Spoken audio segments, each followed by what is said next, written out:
Hello viewers, আসসালামু আলাইকুম। আপনাদের আজকে আমি ভিন্ন রকম একটা ডাল রান্না করে দেখাবো। তো এটা হচ্ছে আপনার মুগ ডাল। মেজবানি খেতে গেলে যেরকম একটা সুস্বাদু লাগে, ঠিক সেরকমই রান্নাটা হয়। আপনারা স্কিপ করে দেখবেন না, সম্পূর্ণ ভিডিওটা দেখতে থাকবেন। তো চলুন রান্নায় চলে যাচ্ছি। প্রথমে আমি মুগ ডাল ধুয়ে নিয়েছি। তো একদমই ভিন্ন রকম পদ্ধতিতে একটি রান্না। যারা এখনো রান্না করতে পারেন না বা ভালোভাবে রান্না করতে পারেন, সবাই কিন্তু এই রেসিপিটি আপনারা করতে পারবেন। তো আমি প্রথমে কড়াইতে হালকা একটু তেল দিয়েছি, সয়াবিন তেল। তো এখন এর মধ্যে কিন্তু আমি এগুলো দিয়ে দিচ্ছি ডালটাকে। তো এখন আমি এই ডালগুলোর মধ্যে কি কি দেব দেখুন। কাঁচা ঝাল থেতো করা,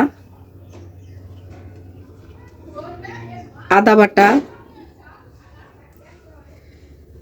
হালকা গরম মশলা বাটা, রসুন বাটা,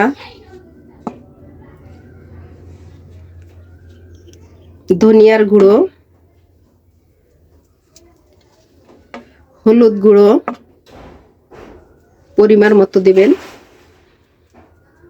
এরপরে আমি দিয়ে দিচ্ছি পেঁয়াজ কুচি। তো সব কিছুই কিন্তু আমি দিয়ে দিয়েছি। তো এবার আমি এগুলোকে হাত দিয়ে মাখিয়ে নেব,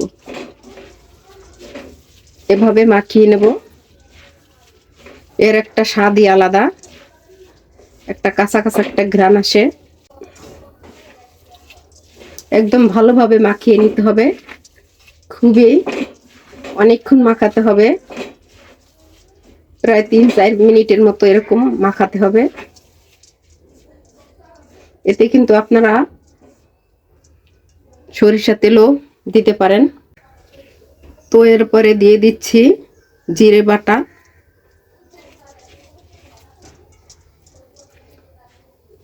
হালকা একটু গরম মশলা বাটা,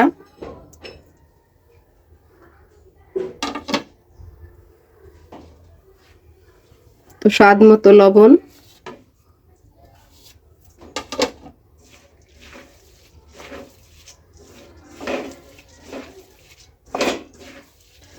এবার আমার মাখানো হয়ে গেছে। আমি গরম পানি করে রেখেছিলাম, এর মধ্যে এখন দিয়ে দেব আমি গরম পানি। ঠান্ডা পানি মোটেও ব্যবহার করবেন না। তো এখন আমি এর মধ্যে দিয়ে দিচ্ছি গরম পানি পরিমাণ মতো, পুরোটাই লাগবে। সিদ্ধ হওয়ার জন্য এতটুকু পানি প্রয়োজন। 10 মিনিটের জন্য ঢেকে দিচ্ছি সিদ্ধ হওয়ার জন্য। ডাল আমার প্রায় সিদ্ধ হয়ে গেছে। এখন আমি ডালটাকে ঘুটে দেব।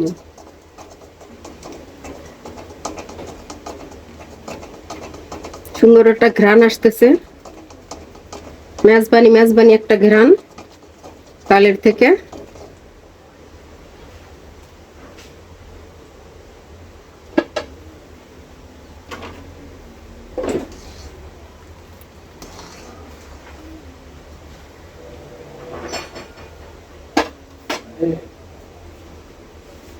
তো আপনারা বাসায় ট্রাই করবেন।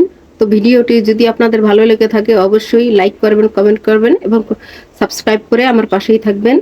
তো দেখা হচ্ছে অন্য একটি ভিডিও নিয়ে। আল্লাহ হাফিজ।